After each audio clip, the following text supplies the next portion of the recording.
आता मी इथे परसवात वांगी काढायला आली आहे। ही मोठ्या बाबांनी लावलेली वांग्याची झाडं आहेत। मी 4 दिवसापूर्वी चेक केलं तर ही अशी छोटी छोटी होती आणि आता मी आज परत आली आहे। तर हे बघा, हे थोडे मोठे झालेले आहेत वांगी। तर मी त्यातली मोठी मोठी वांगी बघून तेवढीच काढणार आहे।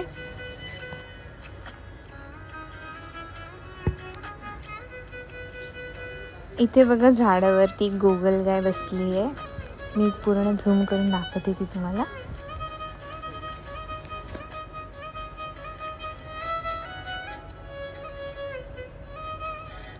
इथे 1-2 मोठी वांगी आहेत, ती मी आता काढेन। हे काढेन।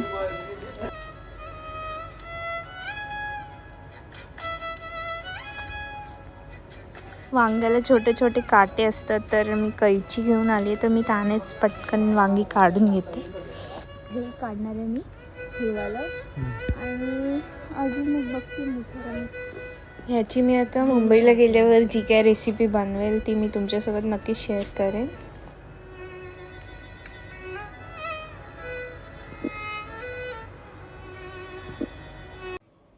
इथे मी वांगी स्वच्छ धुवून त्याचा देठ कापून घेतला आहे। मी आता भरलेली वांगी करणार आहे, तर त्याच्यासाठी लागणारा मसाला पण बनवून घेते। शेंगदाणे खरपूस भाजून त्याची सालं वगैरे काढून घ्यायची आहे।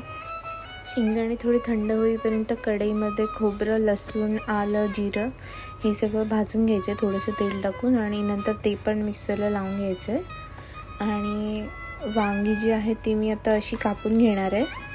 वांग्याचे असे 2 भाग करून नंतर ती एका बाउलमध्ये पाणी घेऊन त्याच्यामध्ये सगळी कापलेली वांगी ठेवायची आहेत थोडा वेळ। आता भाजलेले शेंगदाणे, 4 लसूणच्या पाकळ्या, 2 मिरच्या आणि मीठ घेतलं आहे मी मिक्सरच्या भांड्यामध्ये, ते फिरवून घेणार आहे मिक्सरला।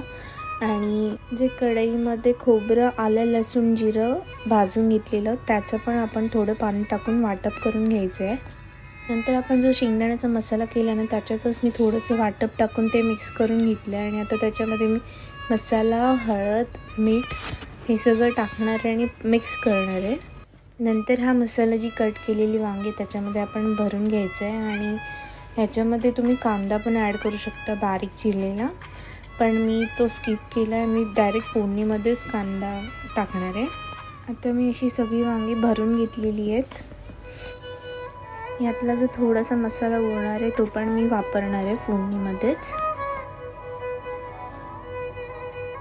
आता आपण फोडणी देऊया। कढईमध्ये तेल घ्यायचं आहे आणि त्याच्यामध्ये कांदा, लसूण आणि आलं लसूण पेस्ट पण घेतली मी। आणि पहिलं मी जिरं टाकलं आहे, त्याच्यानंतर आलं लसूण पेस्ट टाकले आणि नंतर कांदा आणि लसूण मी एकत्र टाकणार आहे आणि ते व्यवस्थित परतून घ्यायचं आहे, रॉ स्मेल असतो तो जाईपर्यंत। आता मी थोडंसं लाल मसाला पण टाकणार आहे आणि जो वांग्यांमध्ये मसाला भरला आहे ना, तो पण उरलेला, तो पण मी थोडासा त्याच्यातच परतवून घेणार आहे।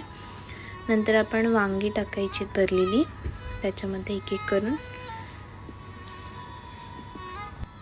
हा जो मसाला टाकला त्याच्यामुळे कलर पण छान आला आहे आणि जास्त तिखट पण नाही आहे, पण झणझणीत टेस्ट आहे त्याला।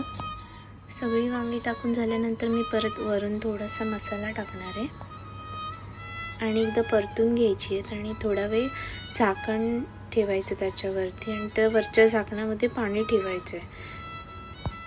एक 10-15 मिनटं लागतात वांगी शिजायला आणि आतमध्ये प्रॉपर ग्रेव्ही पण तयार होते वरती पाणी ठेवल्यामुळे। एकदा हलक्या हाताने परतून घ्यायची, म्हणजे वरची साईड जर का कच्ची राहिली असेल तर ती चांगली शिजते। ह्याच वांग्यातली मी 2 वांग्यांची कापं पण करून घेतली आहेत। आपले दोन्ही रेसिपीज रेडी आहेत, तुम्ही पण ट्राय करा आणि मला कमेंटमध्ये नक्की कळवा। आता आपण भेटूया नेक्स्ट व्हिडिओमध्ये, तोपर्यंत तुमची काळजी घ्या।